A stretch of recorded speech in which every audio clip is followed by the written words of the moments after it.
we're going live on Instagram, YouTube, and TikTok. We were trying to do some things behind the scenes, and so now we are ready. All right, so we have a few minutes. We are going to continue part 2 in talking about parent-child relationships and bridging the gap. So what we've noticed, at least on our platform, is there are a lot of conflicts between many adult Arab children and their parents. Now, before you guys come at me in the comments, this is a very common issue. Does that mean there aren't Arab families that do this really well? No one is saying that. So let's let go of our defense mechanisms, go review the video that I have on defense mechanisms, and let us focus on the people that are struggling in this dynamic. And these dynamics can be very, very intense. They could be extremely painful. They are also dynamics where we need to understand that there's ways we can heal it. Now, in order to heal it, we have a framework here at Community for International Arab. It's not bas haki. We have a framework that if you do the work is proven. I'm sorry to interrupt, but you're muted on TikTok. So can you please make sure? Keith muted. On Instagram, you're good, but TikTok. Oops. Here I am, tough diffing. Sorry, TikTok. Is that better? Yeah. Crystal, of course, Crystal. Thank you, Habibti. Crystal. Crystal's the best. I love you, Crystal. You know, when you have, thank you, Crystal. Habibti Inti. Thank you, everyone. For anyone that knows, I have beautiful family members, and sometimes they join the lives. Okay, well, where was I? Are we on yet? Okay, we're going to start in about 1 minute. So what I was speaking to is within our cultural context, there are a lot of adult child parent relationships that have a lot of conflict. I know through my practice that the framework that we have works. When someone has guidance, is given a space to talk about the dynamics, a space to talk about the grief, a space to talk about their needs, and then given the tools to manage Arab family dynamics, outcomes are good. Now, does that mean it's perfect? Absolutely not. It's an evolutionary process, myself included. So today, it's 8 o'clock. Welcome, everybody, to Wadih Wednesday, where today we're going to talk about bridging the gap between parents and adult Arab children. This is part 2. So for those of you that want to see part 1, feel free to go on YouTube. Mita already has it up. For those that are new to the platform, my name is Tiffany Tota. I'm a marriage and family therapist. I founded Community for International Arab. And we started this platform 2 years ago this month of July. And my goodness, how much we have grown since then. We are so grateful to our community for everyone that has shared, reposted, watched the videos, who have come up to me in person when you've seen me out and about here in LA, sharing with me your wonderful family stories and how this platform has helped. And I'm very, very grateful. And so with that said, let's talk about Arab family dynamics.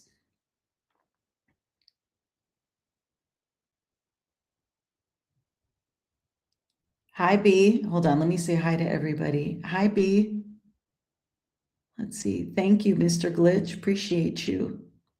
Thank you. Hi, Habibi. Okay, so we've got, I think I have more relatives on this line. Thank you, thank you, thank you. All right, let me get started here. Okay.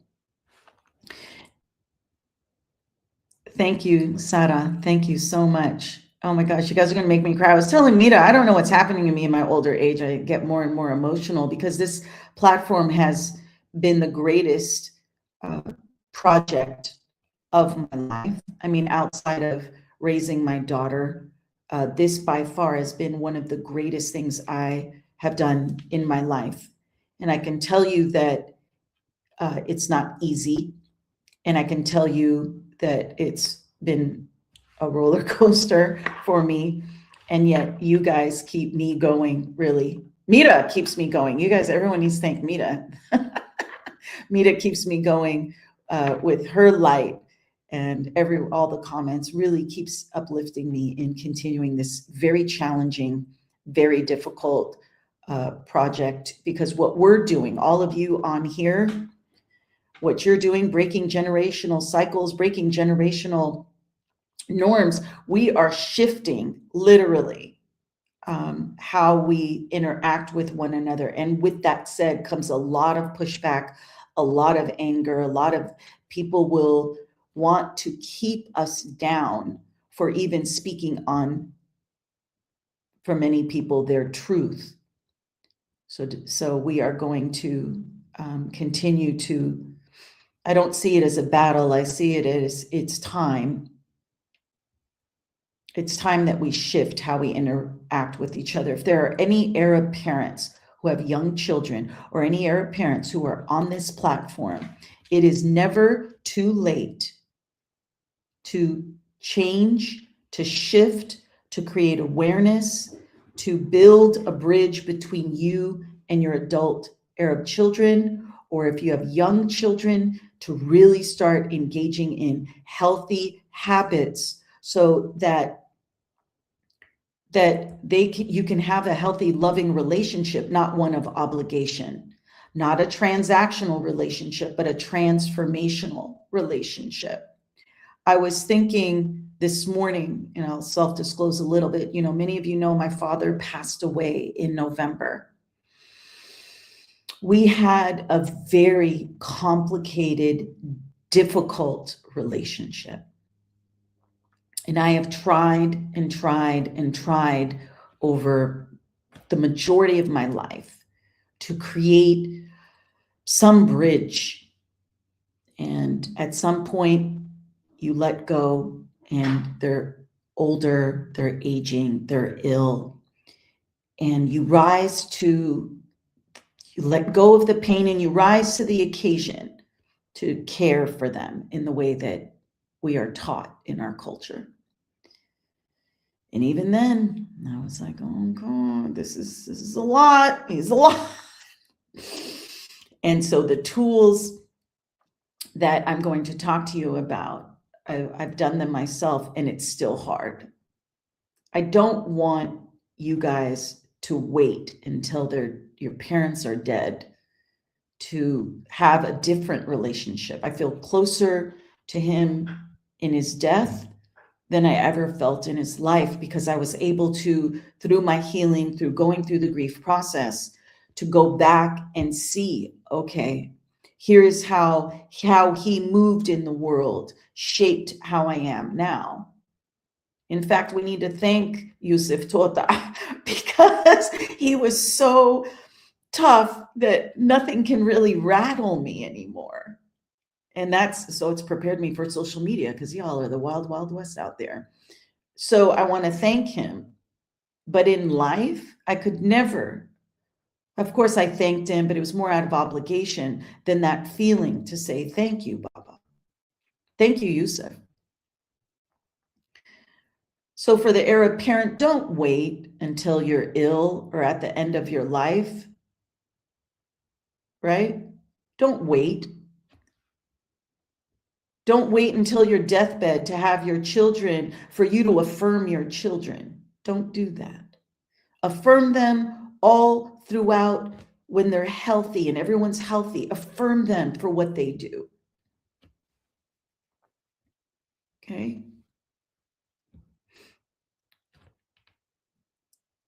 So we're going to start, I'm going to dedicate this episode to my father, Yusuf. We didn't even call him Yusuf, we called him Joe. There's a whole story behind that. So we're going to dedicate this to him because it's going to be serving as an example that you all can heal, but do it in life. So we know that many conflicts within Arab families are expressions or can be expressions of care, they're of fear, concern, and sometimes they're communicated in a way where there's a lot of misunderstanding. Okay. Now, you Arab parents, you need to remember, not every desire for independence from your children comes from Western influence. Okay. I say this all the time on this platform. This is not an East versus West thing. That this fear of the West is coming is ridiculous. And we know that this is, well, the West is coming, yes, in many ways. Let me back up. It gets complicated because they do come and they do destroy. But when we're talking socially, this may be an exaggerated response coming from fear. That some of it is a natural part of human development. As human beings, we are meant to expand and grow and be free. Now, as adult children grow into themselves, and many of you have raised wonderful adult children who are so accomplished, who've done so much, that you've given them those tools, you've given them the foundation to create. So acknowledge you did a really good job, that when your children are seeking greater independence or greater autonomy, provided it's a healthy, loving relationship, it's not because they're rejecting you or the culture. It's because they are developing their own identity. And that means you did something real right. But what happens is many parents will interpret the adult child's needs to maybe go live out on their own, or even the little kid that wants to play on the playground and go on their own, or go on a slide, or do something risky that some parents may interpret, because of the fear, will interpret it as control. You want to control because you want to keep them safe, which I understand that. But if they're a teenager and they want to go out with friends and maybe go do things, you may see it as an act of rebellion or westernization, when really it's your child or your adult's child need for growth. Because what happens is, the challenge for many Arab families that I see in my experience of 20 plus years is that the connection we have for our family and independence do not have to be opposites. But because we tend to come from an all or nothing culture, it's either this or that, we tend to see you're either connected to me fully or you're not. You're either doing everything I say or you're out. Versus giving the adult child or giving the child some independence, trusting that they will make their path. Now, are they going to make mistakes? Yes. But it's in that connection to you that they know they can always come home.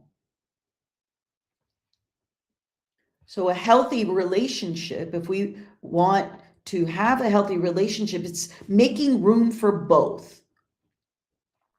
Maintaining strong family bonds is the foundation. It's our strength. It's what makes us who we are. It's what makes our community strong. Yet allowing adult children the freedom to become who they are. So what one generation learned to survive, which was many of our parents, our grandparents, may not be what the next generation needs to thrive. So I need all Arab parents listening to this who are living in safe environments. Okay, this doesn't go for if you're living in war. We're going to put that aside because that's not the conversation. But when you're living in safe environment, if you're in Australia, the UK, the United States, different parts of the Arab world,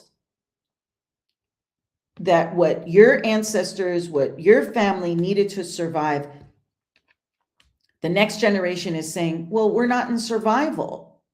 We want to thrive. And that's what this platform is trying to bridge the gap between that. So a cultural strength to build on, because we're building on our cultural strength. It's not, we're not throwing out what we've been doing. We're enhancing it. That's what I need people to understand. I'm not trying to say change what we're doing, because a lot of what we're doing is wonderful. All I'm saying is let's shift it a little bit. Let's move away from, we know that in our cultural context, maintaining relationships is so important. And this commitment to family can be a powerful foundation for a healthy dialogue. Yet if you are in a toxic family system, well, there's no dialogue. So the healthy dialogue begins with neutrality. So what does that mean? What does being neutral mean? I'll get into that a little later. But I want each and every one of you to take a minute, take a deep breath, think about your relationship with your parents, even if they've passed, okay? Think about your relationship with your parents. And I'd like you to ask yourself a question. Can I be loved, respected, and understood? Now, they may never understand you. Let me change that. Can I be loved, respected by the people who matter most to me? Now, breathe through it and be honest with yourself, because it is in the willingness to answer this question, that's where healing begins. So, can I be loved and respected by the people that matter most to me? If the answer is no, doesn't mean they're bad people. It just means their values may not be in alignment with your values. Their rigidity may not be in alignment with your openness. Your need for autonomy may not be in alignment with their need for control. So finding neutrality with difficult parents or family dynamics doesn't necessarily mean you're approving the behavior. People say, well, my neutrality, Tiffany, if I'm not engaging or if I'm not calling them out or if I'm not doing something, it means that you're condoning or pretending the behavior doesn't affect you. La bil'aks, it's not that. Neutrality is when you can, and I'm going to talk about this, where you could be the observer of what's happening, recognizing that they're limited and they have their limitations. You will feel the pain, yet you're going to utilize your emotional regulation skills to create an emotional distance between you and them. But as adult Arab children, we were raised to attune our nervous systems to their nervous systems. So if they're unhappy, many of us immediately go into, I need to fix this. I need to take care of this. And the more you pour into that, and they're not willing to own their part, you're dumping into a bottomless pit. And that is what leads to resentment, anger, frustration, and this intense need and desire to change them, which we know you can't. So finding your neutrality begins with saying, I cannot change them. No matter how I move in this space with them, no matter how much I try and explain, change my words, do everything they want you to do, they're not going to change. And so they may never be able to love you, and they will love you, not in the way you need to be loved. They may not even respect you. Or they only respect you as long as you're doing what they need you to do. Okay, how are we doing so far? Mira, how are we doing? Any questions, comments?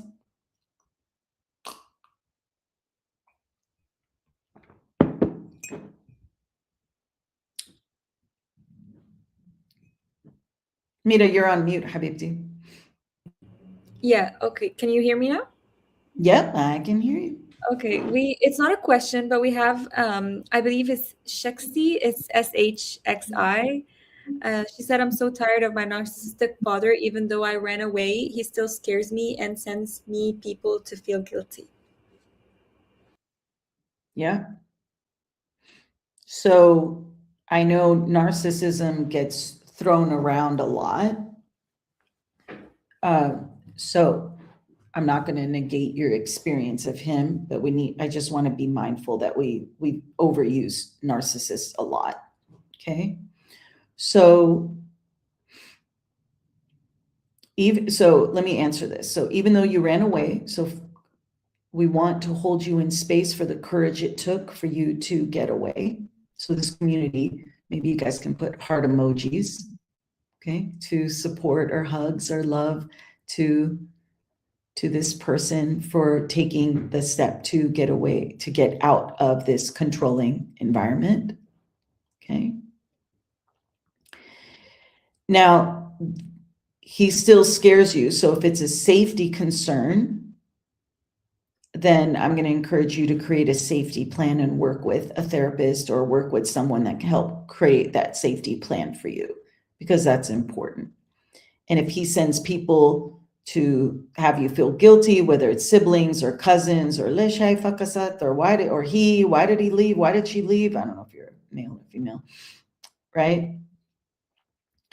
Part of it is you're not doing anything wrong. You saved yourself. So there's nothing you did wrong. So ask yourself, is it guilt or is it shame? We have lots of videos on that, if you want to look at the distinction around that. You're not doing anything wrong. Okay. However, are you still carrying the shame of not being who they want you to be? So I'm going to encourage you to try and let that go. And feel free to set some boundaries. You know, if they send people, well, you can send the people back. Or set a boundary with whoever he's sending to be like, if you want to be in space with me, we can be in space. But if you're going to talk about Baba, you got to go. You already got out. So feel free to set those boundaries with family members, because they like to rope you in. You know, they're so good at that. It's like the fishing. They're like, we need you back.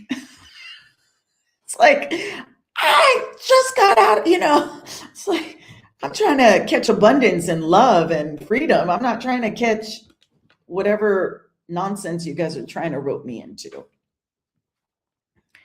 Okay. So let's see. Maze Baker. This is very true. I'm very scared as my mother to repeat the patterns, and I'm aware of how wrong it was. Well, Maze, I'll let you ease up some of your fear. Just you writing that, you having awareness of that, more often than not, yeah, you will repeat. It's normal to repeat some of your parent. I've done that with my own daughter, where you're like, oh, what am I doing? But the more awareness you have, you can catch it in the moment. And then you can always go back and repair that with your child. So I know I've done a lot of repair if I've exhibited, behaviors that were maybe not recognizing or not supporting her autonomy, I would tell her, we make jokes. I said, oh gosh, I was channeling my inner Arab parent, and we laugh. I was channeling a boy, and I said, I'm sorry, Habibti. And then you try to do better next time. Will you make more mistakes? Of course you will, because you're learning. And sometimes it's you just naming it for your child and saying, look, I wasn't raised the way I'm raising you.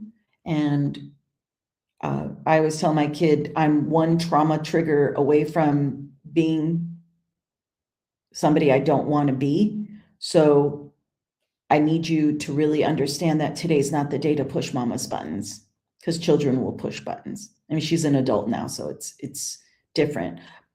But what happens is when you start to develop that in the child early, when they're adults or going through the teenage years, we have this dialogue already, like, Habibti, mama's not in the right space right now. And the child learns not to push that. Okay. So someone asked a question, what is neutrality? Now, neutrality is you're feeling your feelings. Okay. You're feeling the feelings, and then you use your rational mind to soothe those feelings, and then you act from a place of empowerment. You're acting from a place of, I'm not going to allow this dynamic. I feel hurt. I'm in pain, but I'm not going to give it power. And you don't give it power because, and I'll go into ways you can cultivate neutrality. So let me start with number one. I said this earlier. Accept who they are, not who you wish they would be. I spent a lifetime, I'm 55. I have spent a lifetime trying to wishing that my father would be someone different. I would try and find any nukta, any nugget of wishing that I would have something different. And it just kept tapping that pain, which then I would not become neutral. I'm a fighter, so I would flare and fight. Then have the shame of being a shitty daughter, and then you wash, rinse, repeat, right? So you want to begin by grieving the parent you needed, but didn't have. Let me start by saying, you want to grieve the parent that you needed, and you write down, what parent did I need? What do I need from this person, whether it's your mother or your father? Or the person that raised you? It could be a teta or a jiddo, right? What do I need from this person? And be clear on what those needs are. And don't be afraid to write down what those needs are. But what happens is every time you go into what I call kicking the hornet's nest, every time you kick the hornet's nest, expecting them to be something that they're not, you get stung. So by accepting who they are, you're going to reduce the ongoing disappointment that comes from expecting them to be something different. That's the number one thing. If you can just do that to cultivate your neutrality, say, this is who they are, no matter what. And you accept that. And it's going to be a process, believe me. You don't have me sit on the other side of this screen thinking that this neutrality within our cultural context is easy. It is not. You may kick the hornet's nest 1,000 times. All I'm saying is, if you're tired of kicking this hornet's nest, take yourself out of that equation, accept them for who they are, reduce the ongoing disappointment. In fact, when they do something that fulfills a need, you go, oh, that was nice. But not get seduced into that's going to be the norm. Okay? You don't want to get seduced into that. And that pull is going to be very strong. That's how you kick the horn, because maybe they say something nice, they do something helu, they affirm you in some way, and you're going to want more and more, and then you're going to forget. You can never forget this is who they are. You want to separate understanding. So when you develop this neutrality, you're going to go, okay, I can recognize that my parents were shaped by their own experiences. And many of our parents, oh my gosh, what they experienced was horrific, whether it was from the culture, the trauma that they experienced, their immigration, everything. And many of them don't talk about it. So they're festering in all of it, projecting onto you all that pain. And we have a video that we did last week on defense mechanisms. And so you're just absorbing all of their pain. So you can understand that through your own healing. Okay, I get it. They're messed up. I mean, God only knows what they went through. We can have empathy for that. We can say, all right, that's who they are. Yet it's important not to excuse toxic or negative behavior. So we can say, yes, you were traumatized, mom and dad, yet I see this so much with adult Arab children. You guys minimize, not you guys, we minimize the impact that their inability to process their trauma, which we get, has had a significant impact on you. I'm going to encourage you to develop neutrality, because when you do that and you negate the impact on you, it festers that disappointment, shame, anger, resentment, because you yourself are not acknowledging the impact. Now, many times adult Arab children will tell me, my parents are good people. I don't want to talk bad about them. I know. And they can be wonderful people. They've given you a roof over your head. They have fed you. They have done the thing. They have lived through wars and they've done through all that. Yeah, I get it. Yet in negating the impact of that on you is keeping you stuck. It's keeping you in that reactive dance with them. I need you to see me. I need you to love me. I need you to, and yet they can't do that. And then there's fighting, arguing, distance. Do you guys see that? How many of you have gone through this reactive dance? How many of you in this reactive dance now? Over and over and over again, to the point where you don't want to see them. You don't want to be around them. You just the thought of them, they come up on your phone and you're like, oh God, dang, I got to answer. Because we answer the phone. Even if we don't like them, we answer the phone 6, 7, 8, 9 times a day. We still answer the phone. So stop. Number 3, so accept them for who they are. Separate understanding from excusing. Stop making your emotional well-being dependent on their validation. I know there's a lot on social media that talks about, you need to be validated, you need to be seen, you need to be heard. Yeah, and if you're going to wait for your emotional well-being to be dependent on that, Insu, you are in for a life of suffering. So how do you not, but yet we were conditioned through our cultural messaging and expectations and norms to want that validation, to need that validation, to be that perfect child. Goodness, if you weren't that, not only were you not validated, you were punished. So part of you being emotionally dependent on their validation was also a part of your survival. So the less you need them to understand you, apologize, or approve, the more freedom you gain.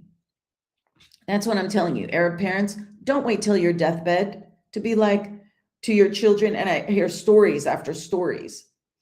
My mom and dad came to me, they're on their deathbed, and they say, you were the best child anyone could ever ask for. And this person is so resentful, so angry. And they're like, what do you do with that? And I give people full permission that you didn't owe them anything in that moment. They were so horribly abusive to you, so awful, so hurtful. Because people will feel guilty that they couldn't say, I love you back to their mother. I love you back to their father. In that moment, on their deathbed, said, you didn't do anything wrong. You didn't owe them that.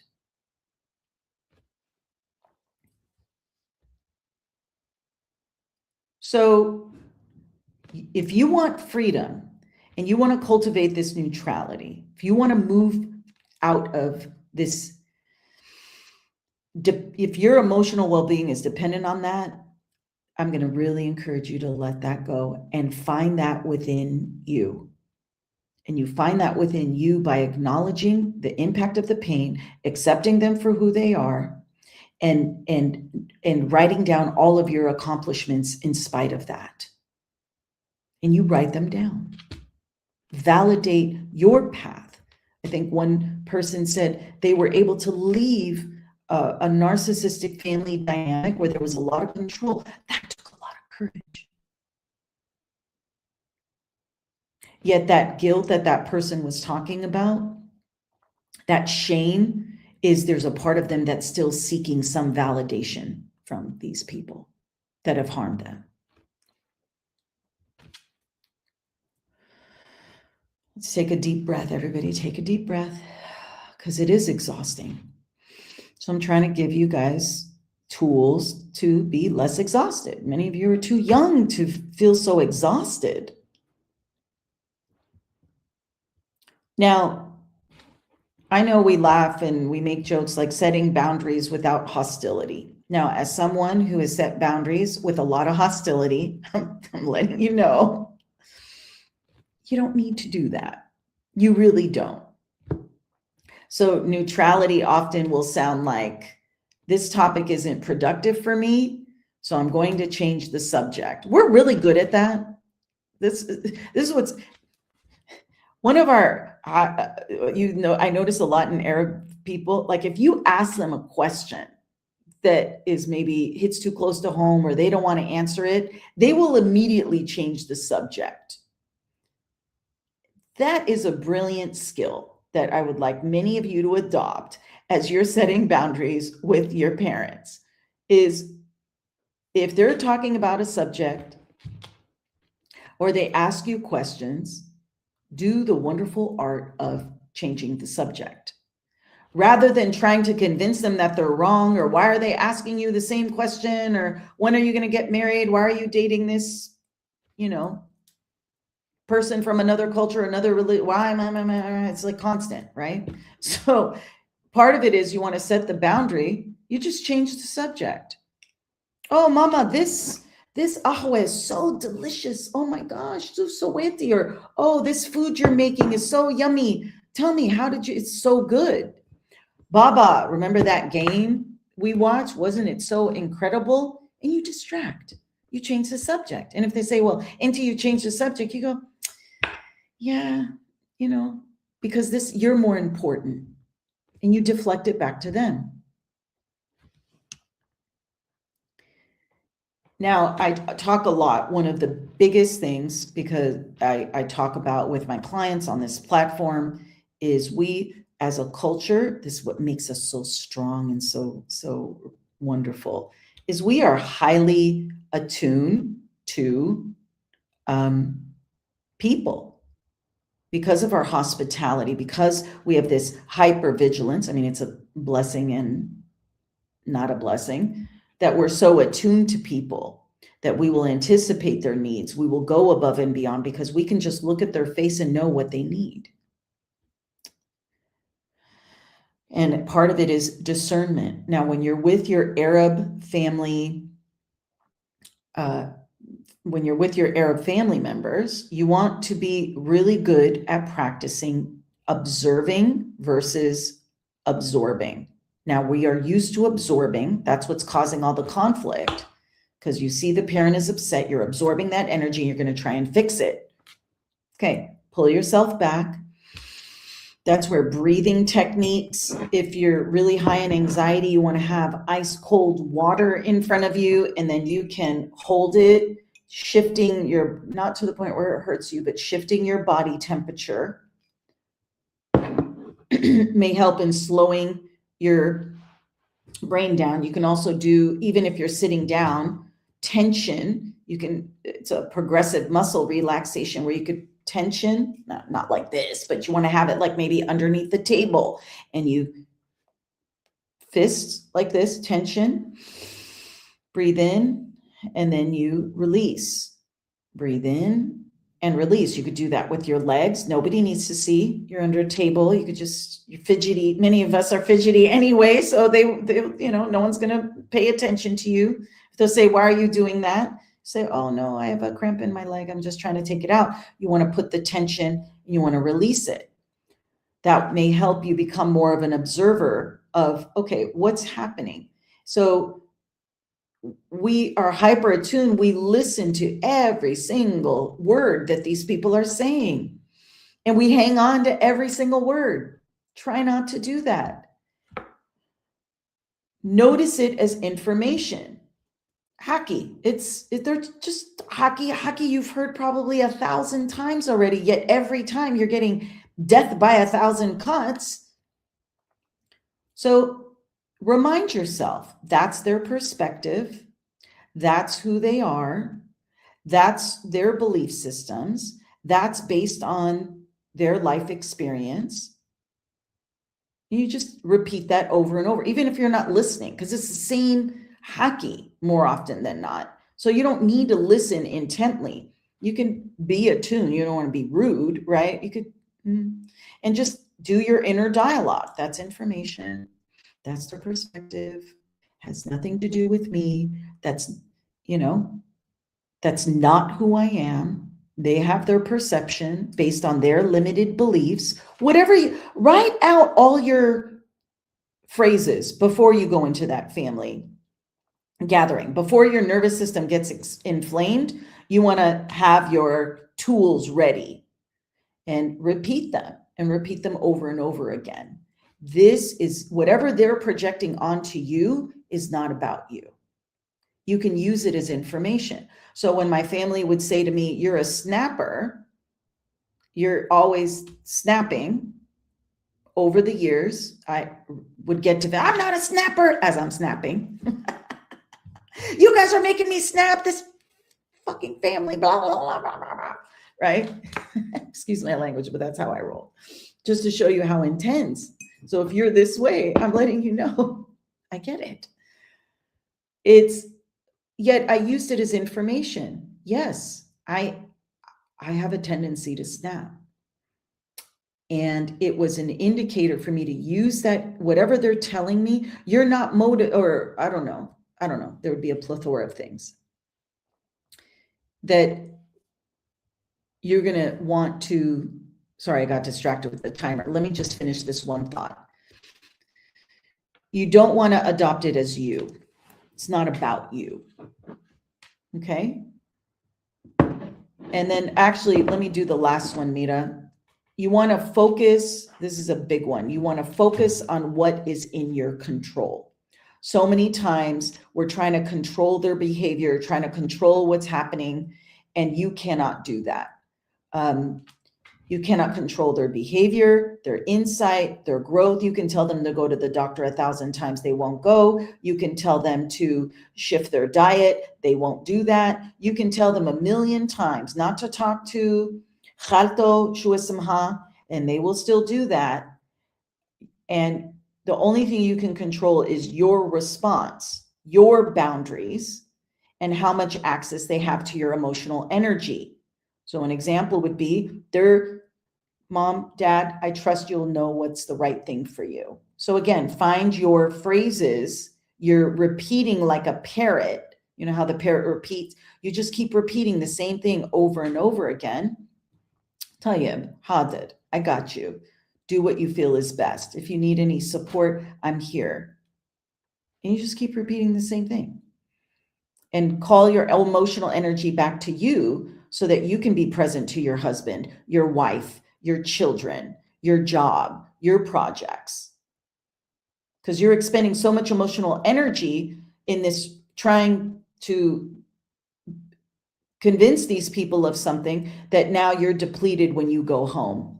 You're depleted with the people that truly, truly want to be there for you and love you. Okay? All right, Mira, how are we doing? We have a question from Kevin. He said, how much of an adult's personality is shaped by their relationship with their parents, and can those patterns truly be changed later in life?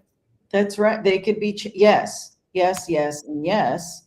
And not only shaped by the relationship with their parents, it's shaped by their environment, it's shaped by their biology, it's shaped by, right? So when we look at you holistically, yes, it can, maybe you were born more sensitive, your nervous system, you may be more anxious, that you may have been born like that. Now, your personality may have been shaped by, if your parents were also anxious, could have driven that your anxious nature more. Or let's say you were in an environment that maybe your parents were, you know, just your garden variety parent, and your personality was shaped by your experiences in school. So it's not just your parents, it's the whole being of you, right? Psychosocial,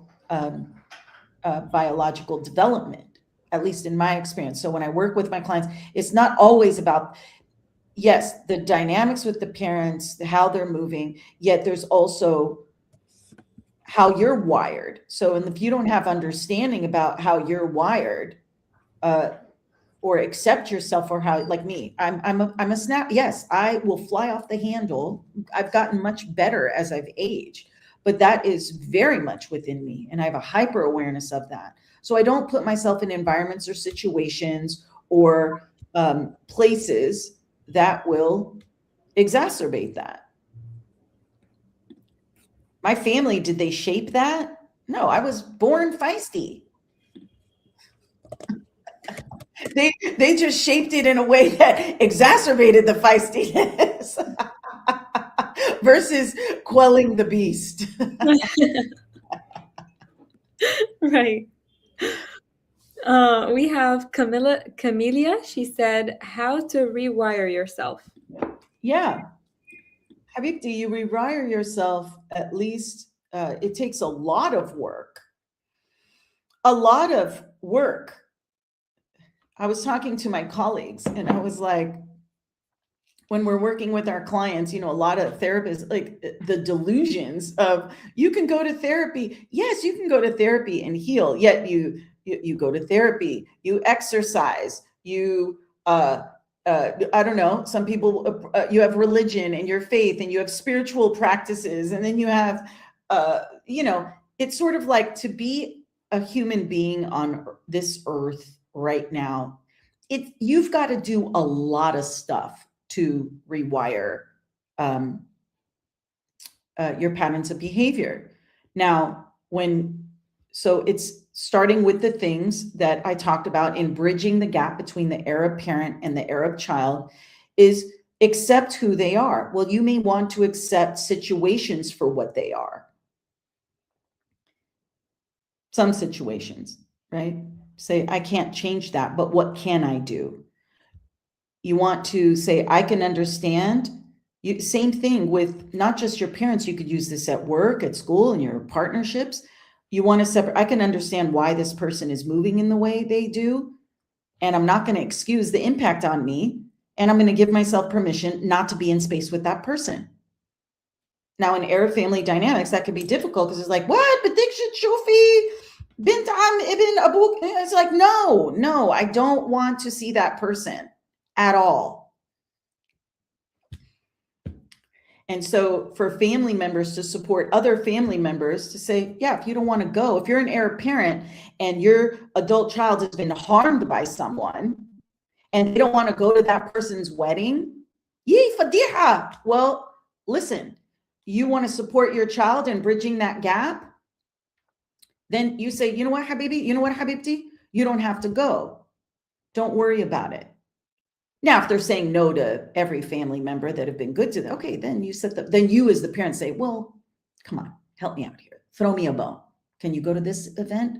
But if it's somebody that's harmed them, you want to bridge that gap, you want to create a repair, then you give them permission not to go. And then you as the parent protect them from the peanut gallery who's going to make all these comments, then you say, they're not here.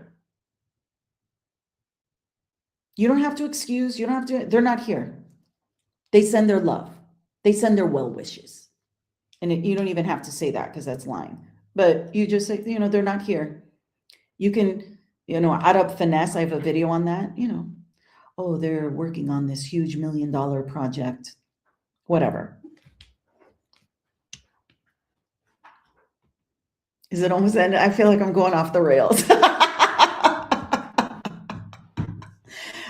I'm just tired. I'm tired of us not speaking on these dynamics. I'm tired that we want to fluff the language. I'm tired that we have to dance around these issues. I'm tired. Because why? Let's just name it. We can have a lot of love for our families. I have a lot of love for the families, beautiful. And we can recognize that we need to shift and change how we're interacting with one another. And that begins with honesty. Okay? That begins with honesty. And unless we're honest with ourselves around these dynamics, nothing is going to change. And so for many adult children, neutrality is the middle ground, right? Neutrality is the middle ground, like resentment, right? You don't want to, you're resentful and you're close to them. That neutrality is saying, I don't want to feel this resentment anymore. I want to love you for who you are. I want to stay connected to you and also give myself some breathing room. And that however you're responding to that, I can't help you with that. And I'm going to continue on my path. Now, what I know in my experience is that at some point, a long point, the Arab parent starts to understand your way of being. And dare I say, and many times it gives them permission to heal.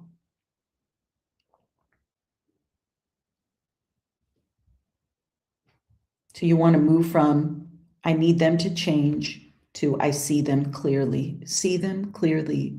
And I know that's painful. I still feel pain. Even now, all the work I've done, everything, all the healing, I still feel that pain. It's normal. They're your parents. I want you all to move away from, I have to keep proving myself. Stop proving yourself to people who are intent on not seeing you, and move to, I know my worth. Now, you're not going to know your worth until you make a list of all the things you do in spite of all these things that as Arab people we are dealing with, not only in our home countries, but back home. Back home for me is Palestine. That in spite of we have to know, how do we know our worth in spite of the constant plummeting we get over and over and over again, externally and internally? It's a wonder anybody's functioning. So I have to keep proving myself to, I know my worth. Their reaction determines my peace. Like if they're good, I'm good. No. Your peace belongs to you. Okay. Now, for the Arab parent, why it's so important for you to heal, because I say this to Arab mothers all the time. When mama's okay, your children are okay. oh, I cry every live. This is what happened. Because as an Arab mother, when your children know you're good, there's no greater gift you can give to your child is in your own healing. Because then their peace naturally belongs to them. And then when you creating your peace, they have peace. The family has peace. So I'm going to end the live with, within our Arab family context, and sorry, let me put the Arab fathers.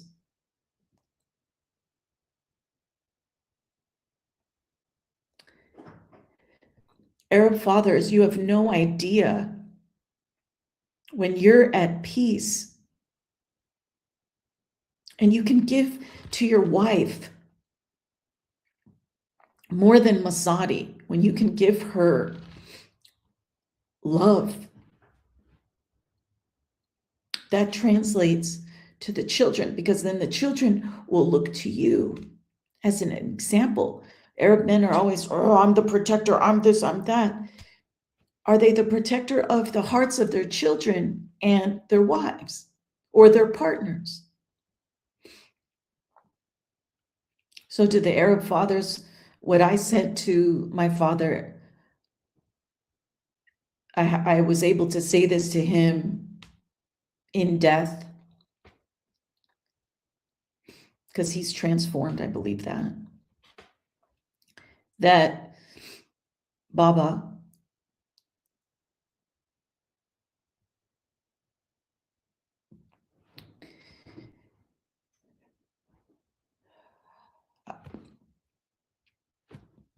we need Arab fathers to be present to their children. We need you to not wait until your deathbed to say thank you.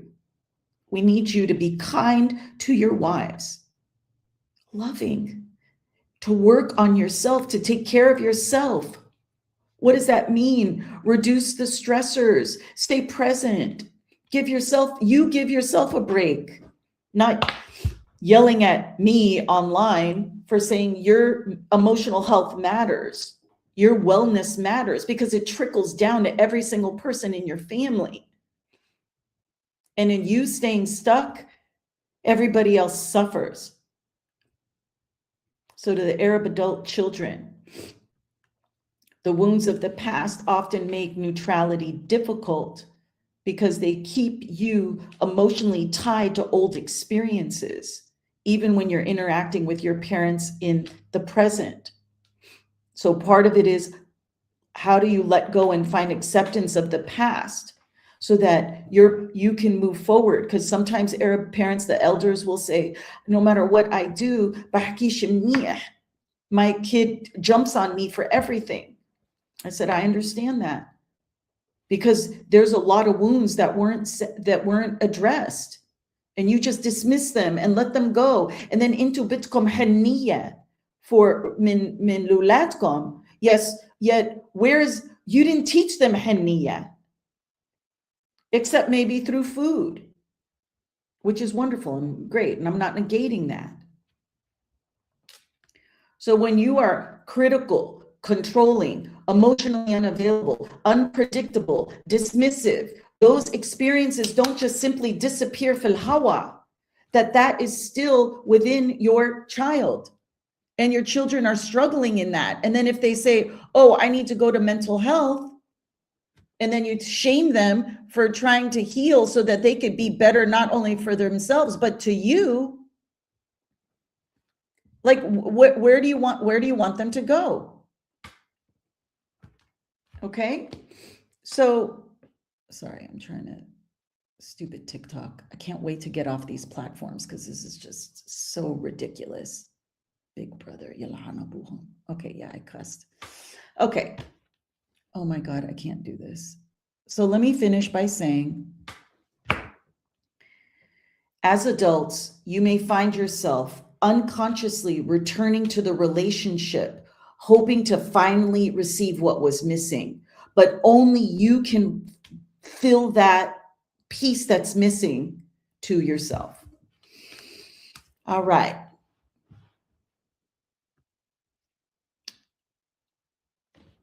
All right, I think we're done. Man, I think I have enough to do a part 3, Mira.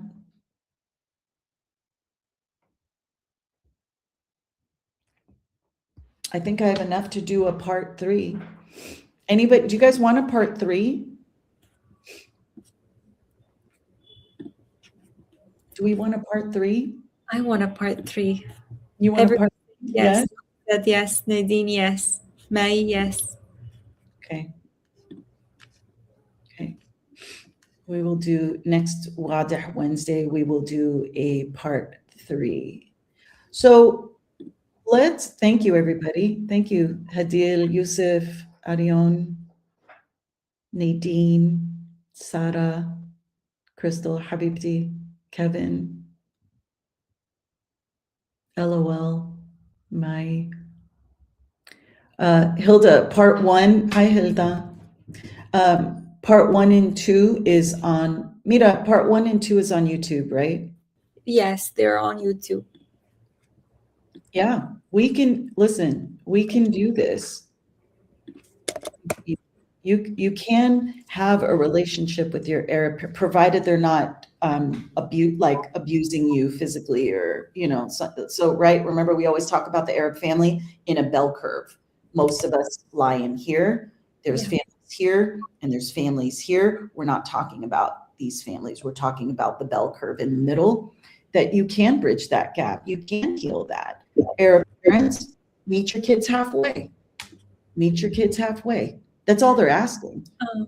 I'm sorry to interrupt, but because I don't know if TikTok is gonna end the live, but for everyone that's asking where is the link for part 1 and 2, or that they can see that there are weird people in the lives, we have something very exciting happening, right, Tiff? We have. God, yeah. Yes. It's been social media. We have a surprise for you. I think everyone is going to enjoy it, and it's a surprise. We're not going to fully say what it is yet, but just so you know, it's going to be like a very imagine it like a cozy, like a community space that you're just here to just heal and to ask your questions, to get your answers, to feel like you're seen and you're understood and you're connected. It's going to be amazing. Make sure you follow us, and make sure you're staying around and coming onto our lives, and we're going to tell you more about it. But we're working on it now. Pray for us. It's huge, and we're so excited to launch it and to have you all be with us, because we always need your support, and we're not going to be doing it without you. So thank you so much. Do you want to tell them anything more about it, or do we just keep it like listen, I heard you guys. We've been doing this for 2 years. Yeah. Congratulations, Mira. Mabruk. 2 years. We made it. Yes. I have to tell you guys, the one thing, all of you, the DMs, everything over the last 2 years, the consultations, the one-on-ones, we are all suffering in different parts of the world. Like there's so much loneliness and there's so much isolation. Yes. And I said, Mira, we need to think of a solution. And we found one. So that's what we're working on. We found a solution to that outside of social media, because social media is not the container or the space. As we've gotten bigger, as our light continues to grow, well, what do I always say? Bugs are also attracted to light. So what we're doing and what we're shifting towards is going to minimize as much of that negative, really yucky energy, to create a space where people can meet people and create own community. Like we've got this, and we're really excited because this is what our community has been asking for and what it needs. So yeah, coming soon. Coming soon.